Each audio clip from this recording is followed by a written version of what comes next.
గంతకు తగ్గ బొంతలాంటివాడు నాకు సరిపోతాడు. మీకిప్పుడు అర్థమైందిగా. ఇక మీ కొడుకు ఎందుకు కోరి వచ్చాడో నేనెలా చెప్పగలను? మీరే అడిగి తెలుసుకోండి.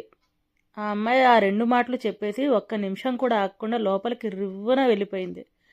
నీలమ్మ కొడుకు వైపు నిరసనగా చూసి, బాగానే అయిందిగా, ఇక వెళ్దాం పద అంటూ లేచి నిలబడింది. అతను తల్లితో, ఒక్క నిమిషం ఉండమ్మా అంటూ ఆ అమ్మాయి వెళ్ళిపోయిన గది వైపుగా వెళ్ళి 2 నిమిషాల్లో తిరిగి వచ్చాడు. చిరునవ్వుతో, ఆ అమ్మాయి పెళ్లికి అంగీకరించిందమ్మా, ఇక పెళ్లి ఎప్పుడు ఎక్కడ లాంటి విషయాలని మీ పెద్దవాళ్ళు నిదానంగా మాట్లాడుకోవచ్చులే అన్నాడు.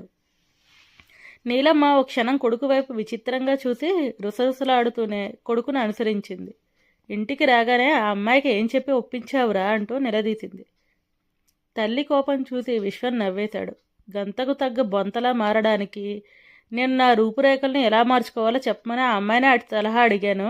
నా వైపు ఆశ్చర్యంగా చూసి, నేనేదో ఉద్యోగం చేసి బాగా సంపాదిస్తున్నాను అనుకుంటున్నారేమో, నాది చాలా చిన్న ఉద్యోగం అని చెప్పింది. తర్వాయి భాగం నెక్స్ట్ షాట్లో.